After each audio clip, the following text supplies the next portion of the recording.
ജയ് മാതാ.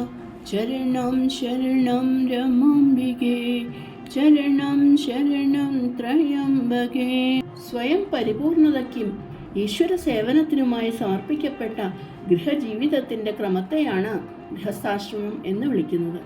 സാമൂഹിക ജീവിതത്തിലെ എല്ലാ ക്രമങ്ങളിലും വെച്ച് ഏറ്റവും പ്രധാനപ്പെട്ട സ്ഥാനമാണ് ഇതിനുള്ളത്. വീടിനെ കേന്ദ്രീകരിച്ചുള്ള പരിപൂർണനായ ഒരു ഗൃഹസ്ഥൻ്റെ ജീവിതം ആത്മനിയന്ത്രണം, ആത്മസമർപ്പണം, സേവനത്തോടുള്ള താല്പര്യം, ത്യാഗത്തിലുള്ള ആനന്ദം എന്നിവയാൽ സവിശേഷമാണ്. ഗൃഹസ്ഥാശ്രമം എന്നത് പേര് സൂചിപ്പിക്കുന്നത് പോലെ തന്നെ ഒരു ഗൃഹസ്ഥൻ്റെ ആശ്രമമാണ്.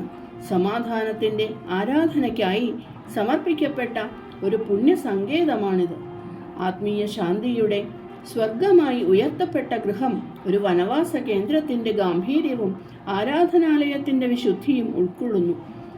ശക്തമായ ആത്മീയ സ്പന്ദനങ്ങളാൽ അത് നിറഞ്ഞിരിക്കുന്നു. അത് പരമാത്മാവിനായി സമർപ്പിക്കപ്പെട്ട പവിത്രമായ ഒരു ക്ഷേത്രമാണ്.